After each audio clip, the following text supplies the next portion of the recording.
Welcome viewers, my name is Andrew Juang, presenting to you about one of the ancient trades that we had in Africa, the Trans-Saharan trade, a trade that was known through the Western Africa and the Northern Africa. The countries which were involved, some of them are the modern day Morocco, Algeria, Tunisia, Libya, name them, through the river Niger, get to Lake Chad. We had kingdoms and cultures within the west and the northern region. Now, Trans-Saharan is known with the Sahara Desert, and these trade routes of the Trans-Saharan trade, most of them went through the Sahara Desert. Around the year 700, the Arabs, who also we can call as Islam, had already begun to come into Africa. And as they were coming into Africa, remember that Egypt, most of them, even up to date, is inhabited by Arabs. And Arabs got into West Africa. As they got into West Africa, they found the trade systems which were ongoing there, they were not that propelled. But as they got into Western Africa and the Northern Africa, they joined the Trans-Saharan trade by bringing in camels. Now, camels were used to transport both products and human beings, the traders themselves. Now, the trade routes that these camels followed, or the people followed, with the coming of the camels, the trade routes that the camel had to follow to the extent of the market was through the oases that were within the desert. Now, in this presentation, I'd want you also to realize that there is not a static route from one point to another, yet most of the routes were much affected by the oases. Now, another thing that I'd want us to check through, that out of these trades, several towns came out. But before we get into those several towns which came out, I would want to bring us to the trade items which were used more so in the Trans-Saharan trade. One of them was slaves. Second was gold. Another one was salt. And also we had spices. All these were traded at that time. After some years, when the spread of Islam had already come, there was a development or a spread of ideas which we can also see as an exchange of information. And being that trade can be an exchange, kind of, we can also call spread of ideas as an exchange. Now, the West African powers, there were some West African powers during the Trans-Saharan trade which existed by that time. One of them were the Soninke powers, which were mainly known in Ghana. They existed around the year 1000. They were much of contesting about the trade routes, and they wanted to control the trade routes so that they could have governorship over them. And Soninke particularly ensured that it controlled the gold productions, and it also affected the Berbers, who were also used at that time as some of the merchants. After the Soninke, followed immediately the Mali Empire, which overtook Soninke. And one of the leaders of the Mali Empire at that time is known as Mansa Musa. Mansa Musa, as historians we know, that people regard him as one of the richest people at that time.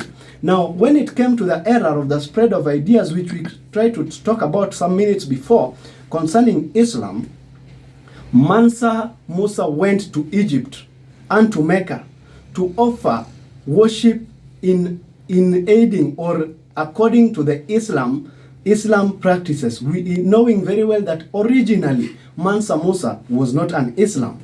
Now, having these trade items and having and also having those who are taking part, I want us to take a glance onto the trade routes.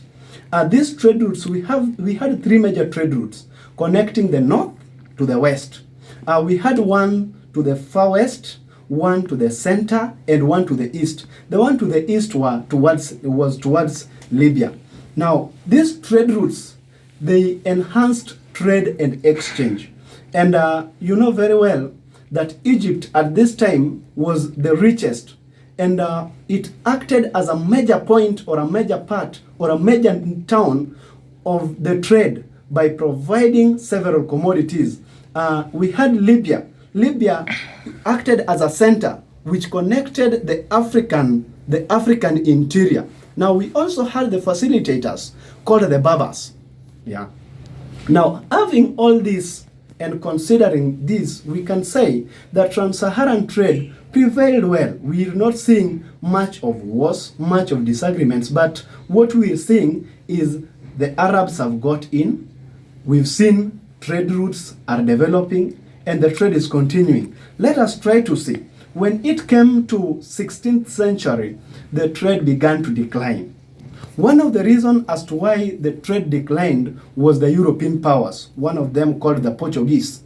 The Portuguese knew trade routes which could come directly to Western Africa. Initially, before they realized the trade routes to Western Africa, they used to depend on Arabs and the Berbers as brokers to provide to them slaves. But after they had realized trade routes to Western Africa by themselves, they went and sought for slaves. In short, the supply of slaves went down or it was cut short. This brought a challenge to the trans-Saharan trade. We also have the discovery of gold and silver in America. Now, as business people, we know very well that when there is an increase in production, the demand flow has to be affected, and so the demand of the African gold went down because there was a demand of gold and silver, which was also realized, or let me say that the Americans came to realize that they can also produce gold and silver. Now, there is an impact of this trade.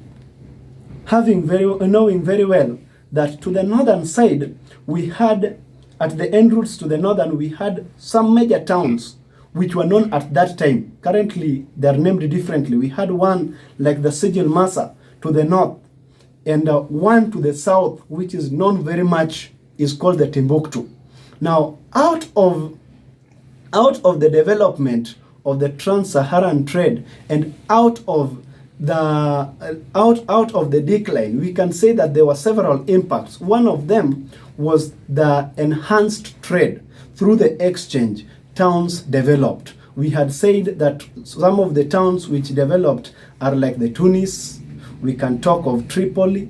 Yeah, we can talk about the other towns like Marrakesh, and also we can also say that another thing that was spread at that time was the spread of Islam, which spread along the northern Africa and the Western Africa. Then there was a negative impact. A negative impact was out of slavery. Slavery reduced the population of Africans. Having this and consider this, fellow friends, I'd want us to know much about trans-Saharan trade, and that is how it went and declined. Thank you very much for watching. May God bless you.